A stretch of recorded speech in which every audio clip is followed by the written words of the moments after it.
Welcome to Lesson 2 of Java Video Tutorials. This lesson will focus on basic math functions. And like always, this lesson, along with all of my others, can be found at www.javavideotutes.com. So let's go ahead and start out. Open up Dr. Java. And this lesson, we're just going to work in the interactions window. So we're not going to save any files. We're not going to compile anything.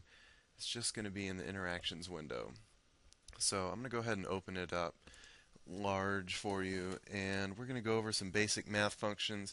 This lesson will probably be less than 5 minutes because it's so simple you can probably do it in your sleep. Go ahead and start out by typing 5 plus 5 and hit enter. You notice that it equals 10 obviously, and it returns 10, so I get a 10 right there. Let's do a few more addition. 15 plus 2 will do 17. 9 billion, or whatever that number might be, plus 1 will make 9, whatever it is, and 1. We can also do this. 5 plus negative 10, and that gives us negative 5. So be aware that Java is capable of working with negative numbers. Let's go on to the minus operation now. So we can say 9 minus 1. We can go 8 minus 27. Or we can go negative 16 minus negative 32. And as you can see, Java takes care of all the negatives and minus, and it knows what you're trying to do. Now, be careful. I usually like to put spaces in between my operations, but like you saw, 8 minus 27 gives me the same as 8 space minus space 27. When you have a negative number, you need the negative immediately preceding the number. So if I have negative 15 plus and then negative 2, that's going to, okay, it still works itself out, but it's kind of confusing to look at it like that. So I usually put spaces in between my operators and not when I'm doing a negative number. But for the most part, Java is white space tolerant, so you can put white space anywhere, which means spaces or new lines, and it's not going to make a difference in your program. So that was addition and subtraction. Now we have multiplication, so I can multiply two values, and this is just simple multiplication. 4 times negative 3, it does negatives. It's all great. Okay, self-explanatory. Moving on to division. This is also pretty easy, but there's one thing you have to remember. See, 9 divided by 3 is 3, and that's, of course, the / character. But what if I say 9 divided by 4? You probably realize that that's not going to equal an integer value. It's going to have a floating decimal point. So Java, however, is only working with integers right now. 9 is an integer, and 4 is an integer.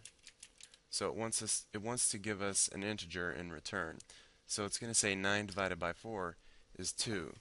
And that is correct if we divide 9 by 4 and then cut off everything past the decimal point. It's going to do that for all integer division. So even if we have something that's very close to 1, like 12 divided by 13, it's going to cut off everything past the decimal point, even though it's closer to the next number up. So you see, 12 divided by 13 will give me 0. Well, how do we work around this? We need to give Java some floating point value to work with. So let's say 12.0, which has a floating point, divided by 13. You can see there we get our answer. 13 divided by 12.0. As long as one of the values has a floating point, then your answer will be in floating point. And obviously, if we say 12.0 divided by 13.0, we will also get a floating point value. And of course, it works with negatives as well, so I can have negative 12 divided by 13.0 and get a negative number. If I say 5 divided by 5.0, what do you think the answer will be? Well, it's not going to give me an integer. It's going to want to give me a floating point value. So it's going to be 1.0. It just adds that extra 0 onto the end. So let's move on from here. The next operator is called the modulus operator. If you've done any other kind of programming language, you've probably heard of this one before. It's not that hard, but some people have trouble understanding what it does. And that's because it's been a long time since they were in third grade. But if you remember, probably around third grade, you learn when you're dividing numbers, you don't know how to get a decimal point or a fraction yet, so you just do remainders. And that's what the modulus is. It's going to give you the remainder. So let's say 9 divided by 4, and we already established that was 2, but if we take 2 and we multiply it by 4, it will give us 8, and the difference between 8 and 9 is 1. So if we change this to 9 modulus 4, which is a percent sign, it will give us that remainder. So 9 divided by 4 will give you 2 full 4s, and then plus 1 for that 9. So let's put this to practical use. 1974. Was that a 74? Was that a leap year? Well, I don't know. Let's say 1974 modulus 4, and it returns 2. So no, that was not a leap year. The year 2000, was that a leap year? Yes, since modulus 4 is 0, there's no remainder. This is a fourth year, and our remainder is 0, so 2000 was a leap year.